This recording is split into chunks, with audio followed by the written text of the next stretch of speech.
Thank you, Mr. President. Good evening, ladies and gentlemen. It gives me great pleasure to present this year's prestigious LULAC Awards. The selected process, a very competitive and highlights our LULAC members. These members dedicate much time, great time, to advance the goals and mission of LULAC. So at this time, I am going to call out the awards, and our president, Domingo Garcia, will be presenting them. Our first award is the Raymond Thayes Award for Education. It's being presented to author Dr. Cynthia Orozco. Come on in.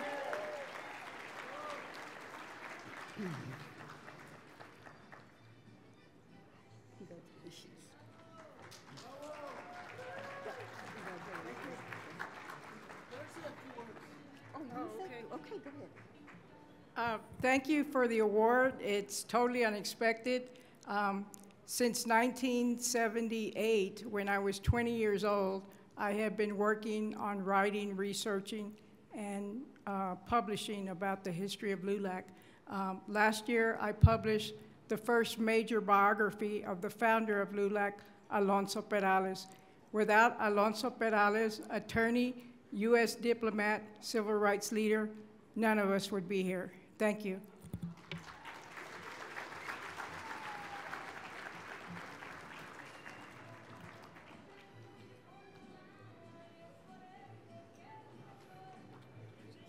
Thank you. Our next award is the Felix Tijerina Award for Service to the League.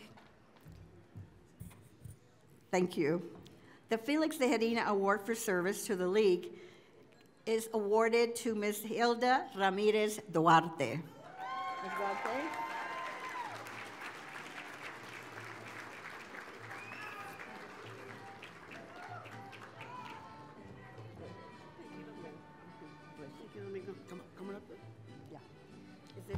I got to give you a real quick backstory. We got a call from the FBI in February. It was 17 degrees outside, that there were 30 immigrants naked in a house in Fort Worth, Texas. And the FBI said, we got them, we saved them.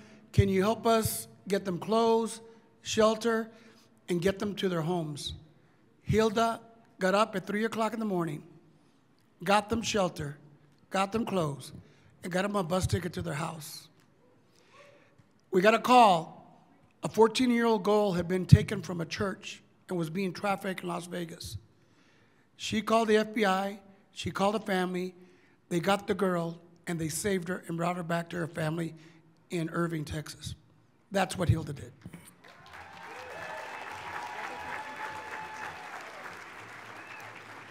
Well, I want to thank everybody for this recognition that I really don't deserve by myself. I want to ask Malu, whoever she's sitting, to please stand. Because when we were missing this 15-year-old, I called, thank you, Malu. I called Malu, I said, go to this hotel in Las Vegas and run around and give me license plates numbers. And she did, and we were able to give that to the FBI. The father went over there and brought the child back. But somebody asked me just last week, Hilda, why do you do this? Uncompensated. You don't get paid. You don't work. You need money. And I said, God pays me better. But more than anything, I do it for the love of humanity, the love of justice, and because this is what my mother also did. Thank you.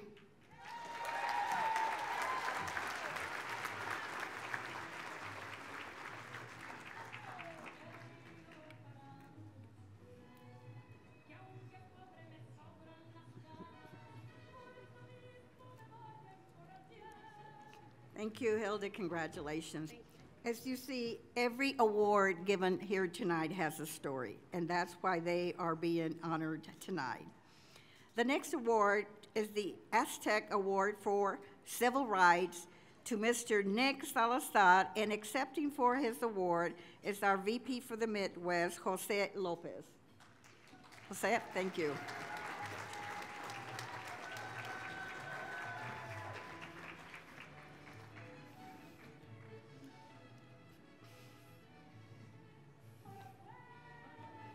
Thank you, Jose.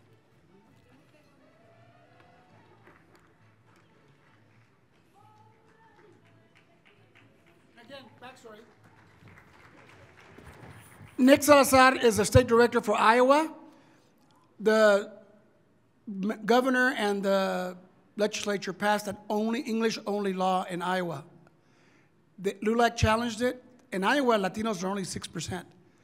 They went to federal court, they won, and now there are bilingual ballots, bilingual applications in Iowa.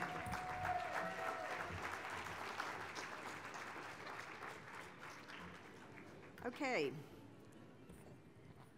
The next award is the Cesar Chavez Award for Leadership and Community Service. And this is awarded to Ms. Gracie Cortez.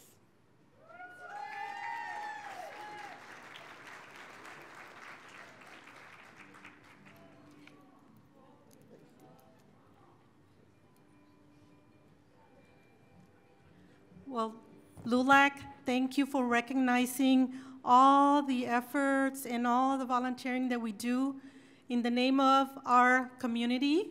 I'm very proud to be working with our youth and developing new leaders for LULAC because we need to continue into the next 100 years. I was responsible for having the largest youth council in the nation and now the largest district of youth in the nation. So thank you.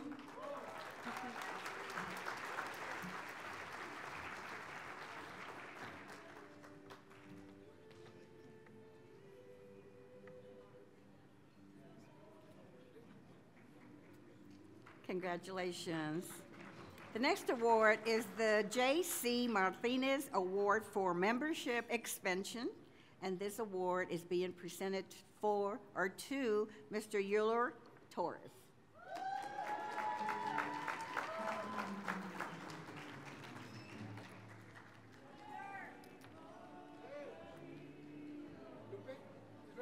Oh my God, did you want to say something? I'm sorry.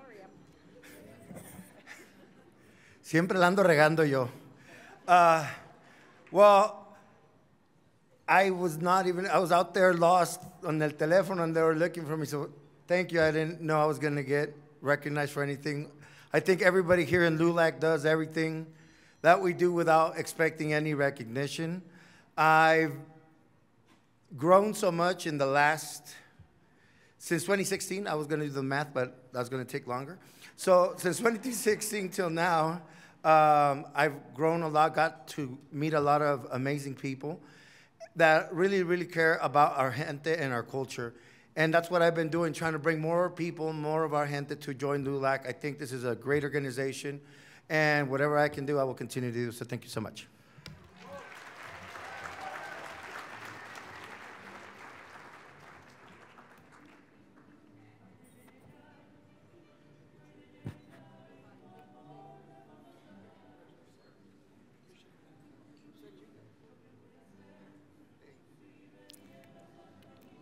Congratulations, Euler.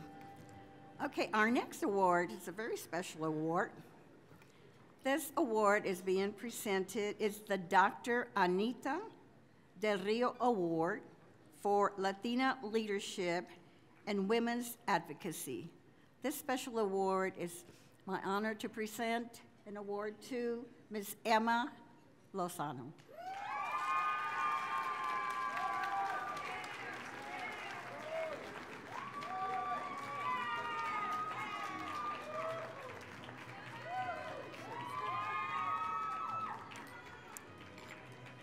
They should tell you you're going to get an award so you could prepare a little speech, but they didn't, so it's a surprise, so I'm a little emotional about it. So,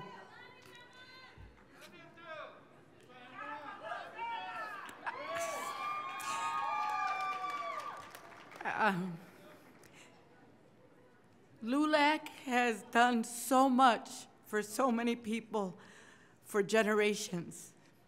I am just so privileged to be a part of it. So I want to thank you. I'm humbled by the award, whether or not I deserve it, but I know LULAC is the most amazing organization in the country, and we're going to make change, and we're going to bring justice, and we're going to see these things in our time. So thanks to you. Thank you.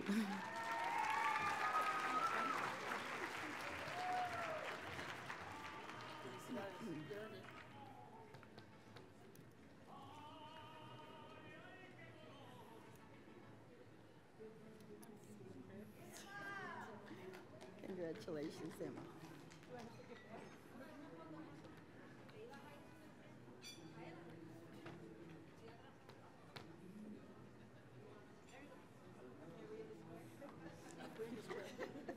Congratulations, Emma.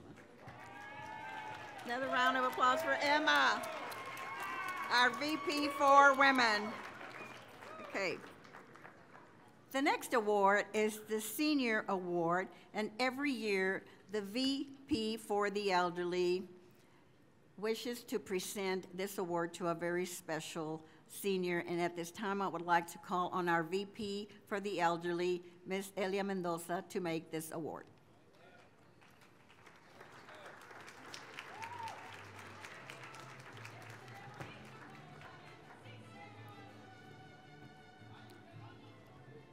Thank you, Lupe. I've known this individual for the past 25 years, and she is an individual who has been out there constantly helping those that are the unforgotten, the elderly, visiting them in homes, in hospitals, in nursing centers, you name it, and she's there.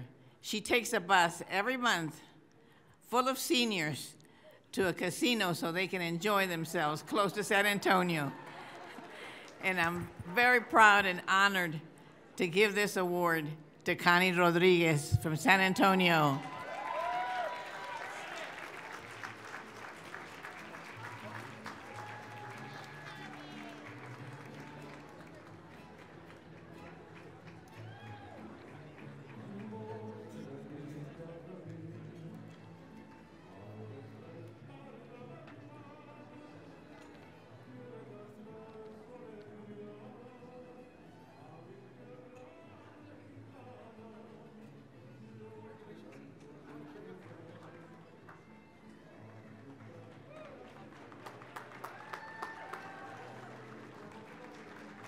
Congratulations, Connie.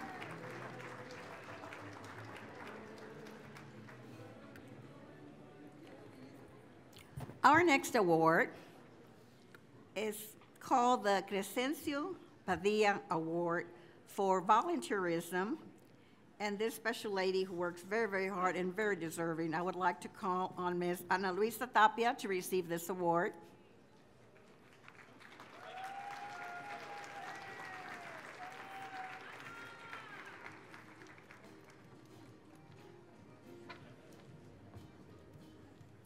One more backstory.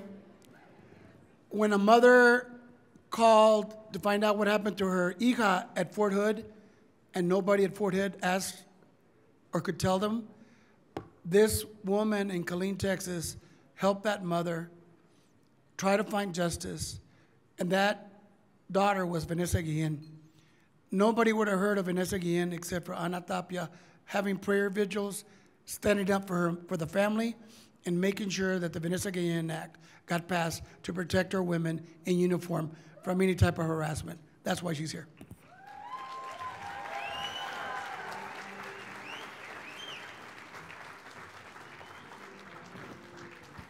As life happens, nobody prepared me for this, but neither did anybody prepare me for that phone call in April of the year 2020, where Vanessa Guillen was missing. Also, we had a lady on death row, Melissa Lucio. She was on her last days, and a stay of execution didn't happen on a Friday, which should have happened. Gracias a Dios. Gracias a LULAC, La Voz de la Comunidad. She's still waiting to be released, and we'll be there at the gate waiting for her.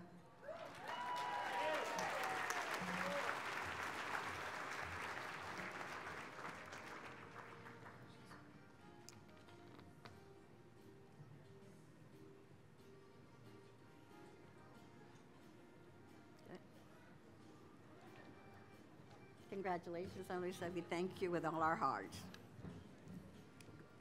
We're going to go ahead and move on to the other awards, very important awards. These are the awards that are submitted by each individual council. This is the Man of the Year Award, the Woman of the Year Award, and Council of the Year Award. But first, I want to thank the awards committee who went in and looked at every application, every nomination, and finally came up with the 3 top awards. But I'm going to tell you something, all you councils, when you submit your nominations, please, please put a telephone number so that we can call you and tell you you've received the award, and please be there and sit at table 4 or 5, whatever. We had the hardest time calling. I have calling other people that I knew belonged to those councils, the gal, wherever they were. And so I'm going to ask you next time that you submit your awards, please put a telephone number that we can find you. So, the award committee, Mr. Sunny Subia, I'd like to thank him. Ms. Sunny, please raise your hands or stand. Ms. Ana Valenzuela from Colorado, Sunny Subia. Ana Valenzuela from Arizona, and Joshua Trujillo, also from Colorado, and yours truly as chairman. So it is my distinct pleasure to announce the Man of the Year, Woman of the Year, and Council of the Year. We had excellent nominations, but of course, and they're all hard, but we had to come up with the top 3. So at this time, I would like to announce the LULAC Man of the Year to Mr. Anthony Rios, Council 151, Galveston, Texas. Is Anthony here? Or if I can get a member from their council to please come up and accept the award. Anthony Rios, Council 151, Galveston, Texas.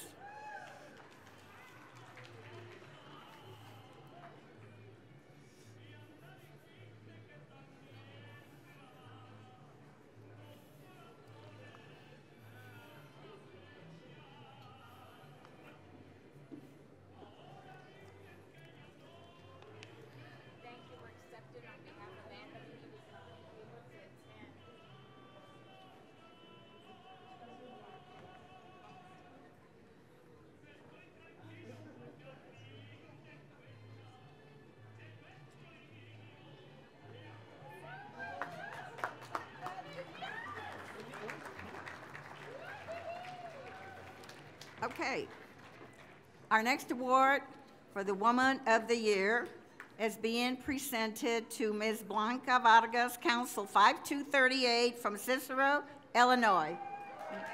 Ms. Vargas.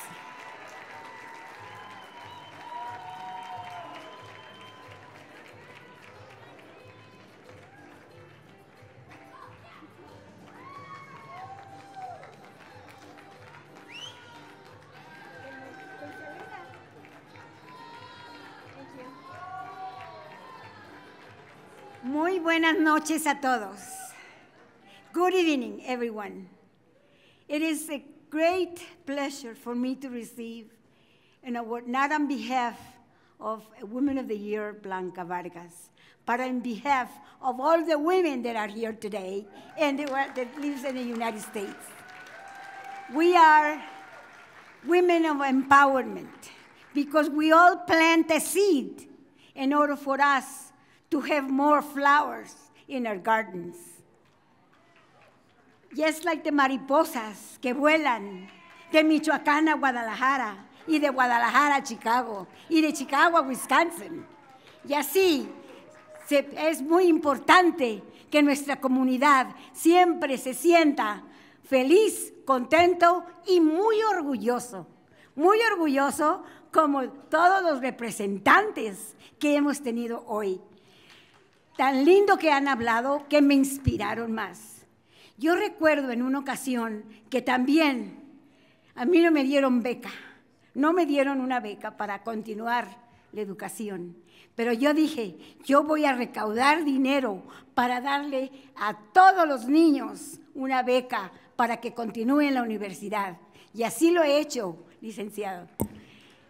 Así es de que todos debemos de contribuir un granito de arena para ayudar a nuestra juventud, para que si ellos avanzarán, nosotros también lo haremos. Gracias presidente Domingo García y todos ustedes y el comité que me ha escogido, pero no a mi nombre, sino al nombre de todas las mujeres, y que viva LULAC y que viva la mujer.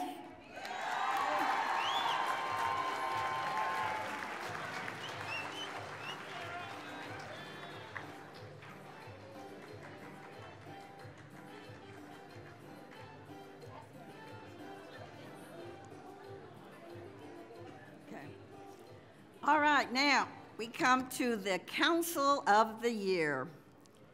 And it was tough, but we have the winner.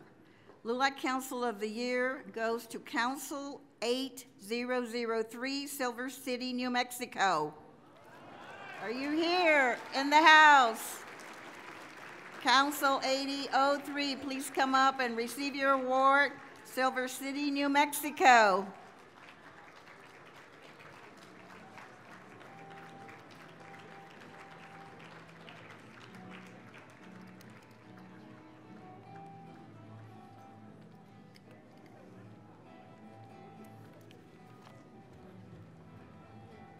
I want everybody to give a big welcome to the New Mexico LULAC for hosting such a great convention, and Fred Baca, their state director.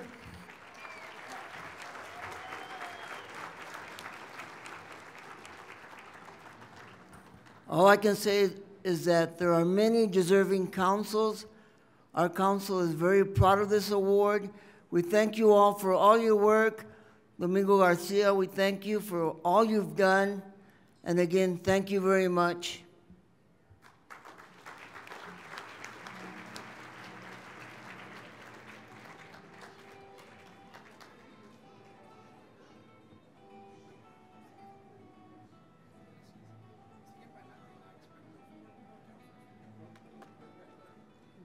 Okay. And finally, we come to award a very special award, the HACR Award, and I would like to call on Mr. Sid Wilson to please come and assist with this award. Mr. Sid Wilson.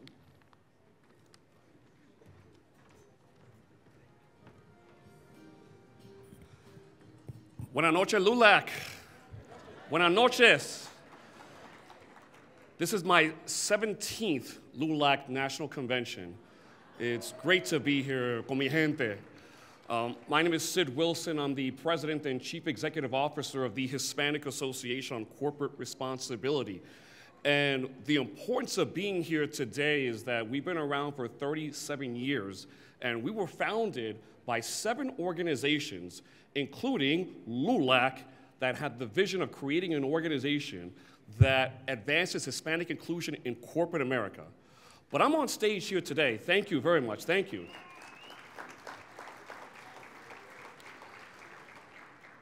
And of course, I want to recognize, of course, our national president, Domingo Garcia, and of course, our HACER representative on LULAC, Roger C. Rocha Jr. Roger, thank you for your leadership on the board, on the HACER board. And of course, to so many other leaders, but I'm here today for a very special recognition. You see, 37 years ago, HACER was just an idea. And when the 7 organizations came together to create HACER, there was a leader that is well known here in New Mexico. He was the governor of New Mexico from 1975 to 1979, the Honorable Jerry Apodaca.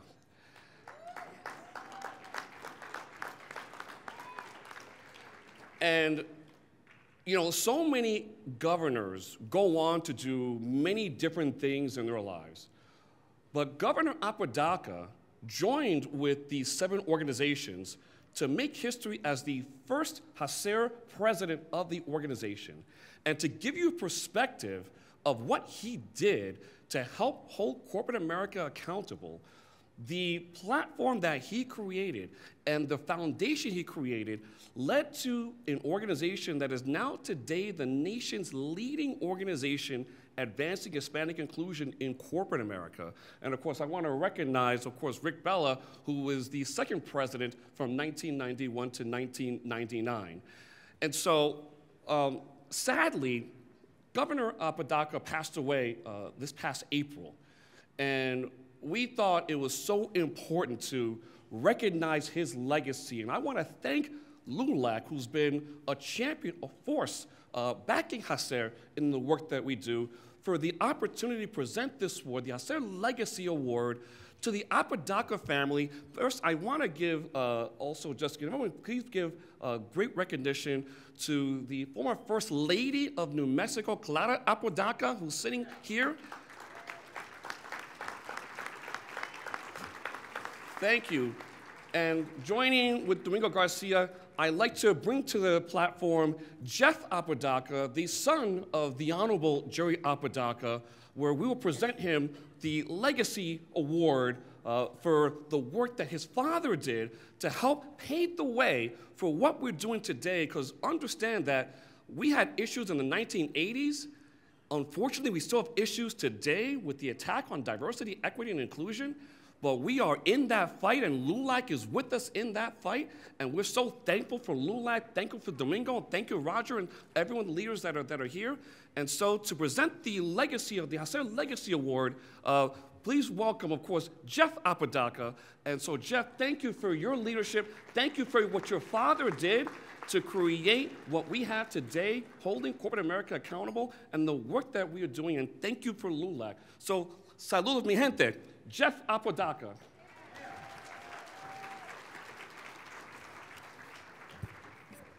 I promised to try and keep it a little short, but on behalf of my mother, Clara Apodaca, the Apodaca family, my sisters, I'd like to thank Sid, Rick, the Hacer and LULAC, honoring my father tonight for all his work he's done. You know, a lot of people here may not remember my dad, but he spent his life committed to the Latino community and to the people of New Mexico. My dad grew up down south in Las Cruces, 14th generation Latino. First language was Spanish. I tell you that because he would tell us stories as kids, how he was spanked and punished for speaking Spanish. And as a young kid, he never forgot the discrimination he felt and the lack of opportunity. So he was committed to make that change. When he was elected governor in 1975, he was 40 years old. That's it, 40. It was this young generation that wanted to create equal opportunities for Latinos in our community. As governor, he was the first governor in our state to appoint Latinos, women, blacks, minorities, first time in leadership roles in our state. Now, my father accomplished a lot as governor, but when he left office, he was committed to create opportunities for our community. I tell a story when he was speaking at Notre Dame. A graduate student came up to him and said, you know, Governor, I'm torn. I want to go back to my community. I want to run for public office. I want to serve. But I have a job opportunity with McDonald's. And my father said, you know, corporate America needs Latinos too. And my father said, go make some money. Create opportunities and create jobs in your community. Public service isn't the only way to help. My father, after office, joined corporate boards, and what he noticed was no people of color, no Latinos, no women. In 1982, I was home from college, and my dad was going to take me out to lunch, and he says, I got to talk to Peter Coors from Coors Beer. Now, Peter Coors had become a friend of the family, and Peter Coors and John Coors was kind of taking over Coors. It was a new, younger generation. But some of you in here probably remember the senior Coors made some pretty racial comments about the Latino community. And the Latino community in LULAC had boycotted Coors for 7 years. And Coors sales dropped 50%. So when my dad got on the phone with Peter, Peter said, Governor, I need your help. We have to stop this boycott. And my dad said, absolutely. I have 3 questions for you, Peter. How many Hispanics, Latinos at Coors you have in the C-level positions? The answer? 0. How many minority distributorship ownerships do you have? The answer? 0. What are you doing to our community to give back? The answer? 0. So my dad worked out a deal with Peter Coors that they committed millions of dollars to our community to start training Latinos for C-level jobs ownerships, and positions of power, positions of leadership. My father went on to do the same thing at McDonald's, General Motors, AT&T, Coca-Cola, and Anheuser-Busch. And in 1986, as Sid said, Raul Izaguirre and these organizations and my father decided to establish HACED. And they went to him and said, Jerry, you're the perfect person for this position. So between him and Raul and Oscar Moran, who's I think here today, you know, they basically started this. So thanks to the leadership like Sid and many others that continue HACED for almost 40 years, the impact it has made, I'll give you a little example. Now, I spent 40 years in the entertainment business, on the business side, 16 of those at Univision. In 1999, even his own son didn't realize the impact my father had. I joined Univision in 99 as a C-level executive from CBS. And for the first year, I spent going all over the country meeting with C-level executives from Fortune 500 companies. And there wasn't one time, one meeting that I would leave and some Latino executive would walk up to me and said, you Jerry's kid?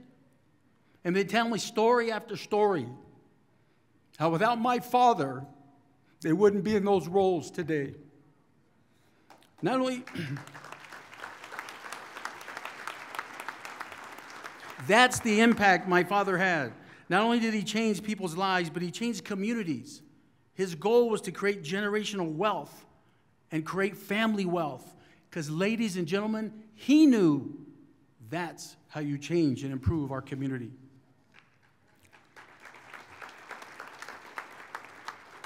People always ask me, you know, describe your father.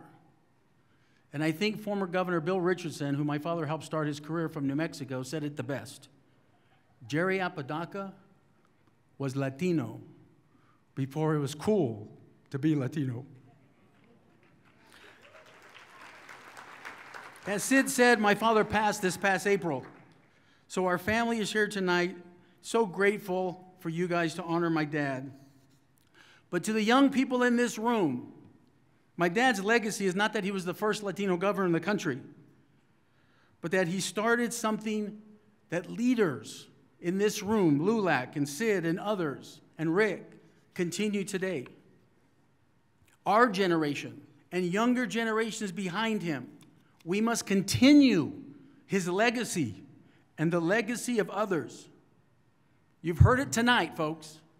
There is a movement going on in the United States today where both parties are moving Latinos backwards.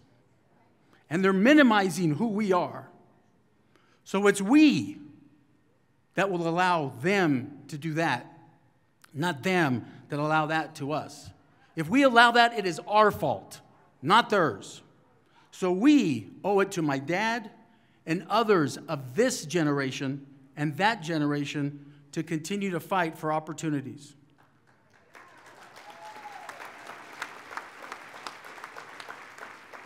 Our voices can only be heard by one way, and that's voting.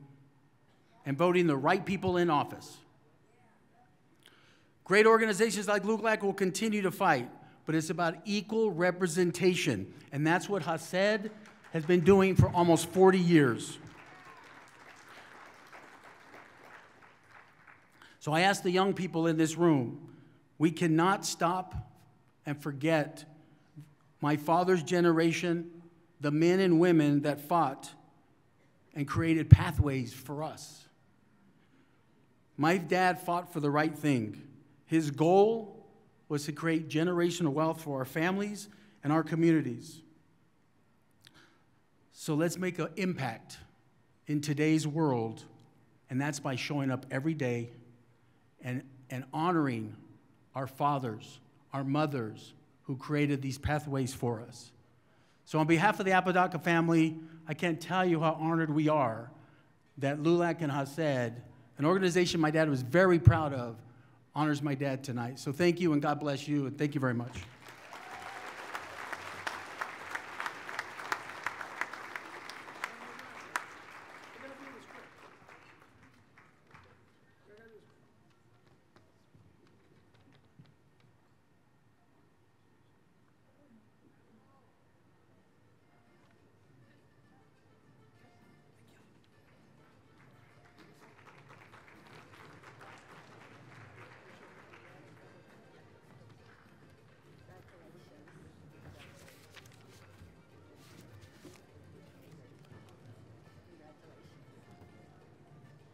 Well, that was amazing. Well, one more incredible award, and it is, again, we could not do this without our sponsors. And so we want to bring up one individual that has worked very, very hard, not only to continue the partnership with LULAC, not only to keep coming and supporting us in any way we can. I know I call her often and ask her, Sandra, I need this. Sandra, can we do this? Sandra, and not only does her and her team, but they increase the level of sponsorship, and that's what we want to see with our communities, with our agencies, with the commitment of the leaders that we have in the government agencies and elsewhere. So we would love to bring up Sandra Rivera from EPA.